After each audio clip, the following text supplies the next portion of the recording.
What do you see when you're in the dark and the demons come? I see you, Frank. I just kind of feel like everybody likes something that Clint Eastwood has been in, right? Clint Eastwood, John Malkovich, Rene Russo, John Mahoney. I know these names better than I know my own grandmother's. In the Line of Fire is one of my personal favorite Clint Eastwood movies. I don't know if that's because it's more from my era of cinema or if it's just because the movie is that enjoyable. In either case, you may be surprised to learn that this is one that when it comes up in conversation, I've met many people who have never heard of it. And by now, I think you guys know that that just does not sit well with me. So in today's episode, we are going to be taking a look at In the Line of Fire, or the best Clint Eastwood movie you never saw.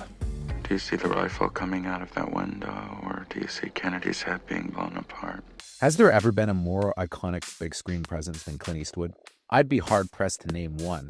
You've got to ask yourself one question. Do I feel lucky? Well, do you, punk? While there's like Sean Connery, Harrison Ford, and maybe Humphrey Bogart and John Wayne if you want to go old school, can compare, there's just much more to Eastwood than there is anybody else. How so? Well, while most of his contemporaries were happy to just act in their films, Eastwood truly became the auteur of his work, directing many of his post-The Outlaw Josie Wales vehicles. When he opted to semi-retire from big screen acting, he was still able to carry on as a director. Isn't my daughter in there? No! And in fact, despite being well into his 90s, and I mean, the guy is like 95, he's still directing movies, with his recent Juror No. 2 actually being a real gem. However, when In the Line of Fire was made in 1993, Eastwood was at something of a crossroads in his career. For the 30 years prior, starting with The Man with No Name trilogy and on through his 70s heyday, Eastwood was a superstar leading man, but for a while he seemed hesitant to acknowledge the fact that he was aging. Around the time he did Heartbreak Ridge in 1986, when he was about 55, he got ultra jacked, with him even showing up on the covers of Muscle magazines. Towards the end of the decade, he made a pair of movies that, unusually for him, totally whiffed at the box office, despite being in genres he excelled in. One was Pink Cadillac, a road action comedy in the vein of Every Which Way But Loose, which was such a big flop in North America that it went direct to video in much of Europe. Nice ride, cowboy. The other was The Rookie, which was Eastwood's attempt to make a huge, over-the-top action movie that could compete with Stallone and Schwarzenegger. It was a box office disaster, although it's kind of a fun, if weird, flick where Eastwood, and I'm not kidding here, is actually sexually assaulted at one point by the movie's main female villain, who's played by Sonia Braga. It's really weird, although it's kind of a crazy movie that I can't help but kind of like just because it's so mental. However, Eastwood bounced back in a really big way with Unforgiven, which not only acknowledged the fact that he was getting old, but also served as an elegiac closing chapter to the Western part of his career. It was a major hit and it won multiple Oscars. But even before it hit theaters, Eastwood was hard at work on a movie that would put a bow on his career as a contemporary action star in the same way Unforgiven did for his Westerns. That movie would be In the Line of Fire. Now, notably, this was the rare Clint Eastwood vehicle that he did not produce the film through his Malpaso banner. Instead, he was just an actor for hire, with the script, which was written by Jeff McGuire, who had previously written the largely unseen Sylvester Stallone soccer movie Victory, having started a bidding war. That would have been all right with me. Eastwood wasn't even the first choice for the role, with Robert Redford having been the initial choice for Frank Harrigan, and even after he left, Sean Connery was viewed as potential successor. However, the part suited Eastwood to a T, with him playing a Secret Service agent who, in his younger days, was part of the group that failed to protect John F. Kennedy when he was assassinated, with it haunting him over the next 30 years. He's targeted by a mad assassin, Mitch Leary, who's played by John Malkovich, who torments him by promising to kill the new president, daring Frank to try and stop him. You being intimately involved with the assassinations of two presidents. The role was a little bit of a change of pace for Eastwood at the time.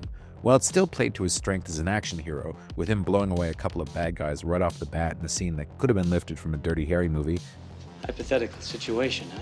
Harrigan is vulnerable, with him a lonely, cynical agent who, in a quirky character bit, chooses to ride public transit rather than drive a car, and he even cries at one point when he remembers having failed Kennedy. I'll be thinking about that when I'm pissing on your grave. It really did play to a lot of its strengths, with it marrying kind of the badass Dirty Harry persona with the lower-key, more quirkier character beats he'd find in one of his thrillers. Eastwood, of course, despite being 62 at the time, was still in great physical shape, and he was able to perform his own stunts, while Frank also has the same kind of aversion to authority that Harry Callahan has. No, you're a joke to me, Harry. You have no idea what we do around here. That's enough, Horrigan. Of course, being an Eastwood movie, he's also totally irresistible to women, with him romancing the much younger Rene Russo throughout the film. Give me that smug look and be on your way. Now, there are many reasons why In the Line of Fire works in my opinion. One is that it has a terrific director in Wolfgang Peterson, with him giving the action a scale and edge Eastwood's Malpaso directors didn't really seem capable of, because really they were just second unit guys, with Eastwood himself the auteur of the films, and Eastwood never really seemed to be all that interested in kind of mounting these huge action scenes. He did try to do this a few times with some of the Dirty Harry movies and of course The Rookie, but it never seemed to really be a passion of his. Peterson also seems to be working with a bigger budget than Eastwood would have because, well, Eastwood was a pretty thrifty guy and he didn't like to spend a ton of money on big blockbusters, as he had had a couple of bad experiences early in his career when he did War Eagles Dare and Kelly's Heroes back to back, which apparently turned him off of what he saw was the waste of mega studios.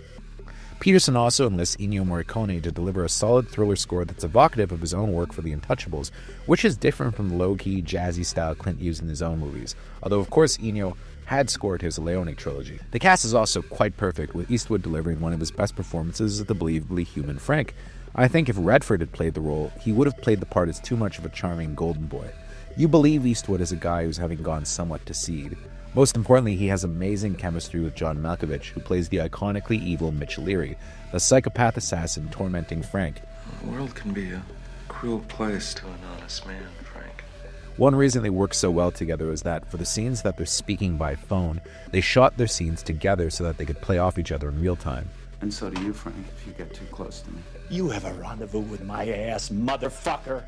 Malkovich was also prone to improvisation and scene stealing, something which delighted rather than threatened Eastwood, who I guess respected it, having been a director and having always been surprised, pleasantly so, by his performers. There's a great scene where Frank is threatening Mitch with a gun, and Mitch bites the barrel in a really kind of crazy way. It ended up in the movie, and apparently was something that Eastwood thought was just great. Rene Russo also makes for a tougher than usual heroine, with her believable as the very 90s modern woman at odds with Frank's old-fashioned ways, but also drawn in by his surprising vulnerability.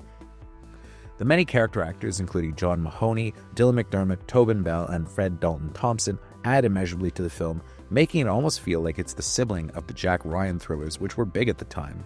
The movie, of course, was a smash hit, making over $100 million in 1993 bucks, which made it one of the biggest hits of the year. Before we continue with our video, here's a reminder to click the Store tab on any of our JoBlo channels and browse our collection of the latest and freshest designs in our merch store. Go get you some.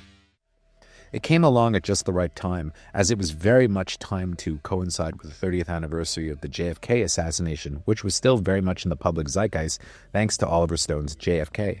In fact, in the initial teaser trailers of the movie, it shows 1963 on the screen as a clock ticks and the 6 turns to a 9, trying to say that history is going to repeat itself. Eastwood's career after Unforgiven was also in the midst of a huge upswing, and the thriller genre was also red hot. Perhaps wanting to end his action movie career on a high, this would be the last time Eastwood would play an action hero.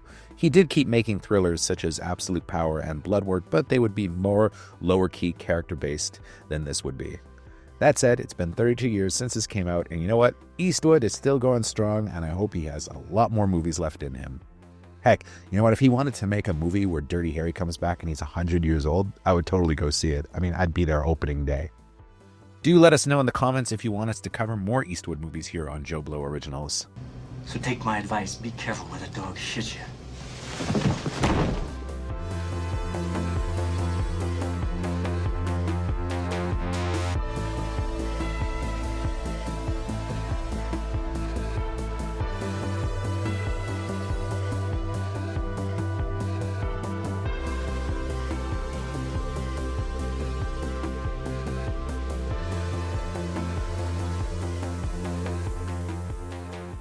Thank you for clicking on our video, everybody. If you like what you saw here, please make sure you like the video and subscribe and share with your friends who like this sort of content. JoBlo was created by movie fans for movie fans, and we appreciate your support.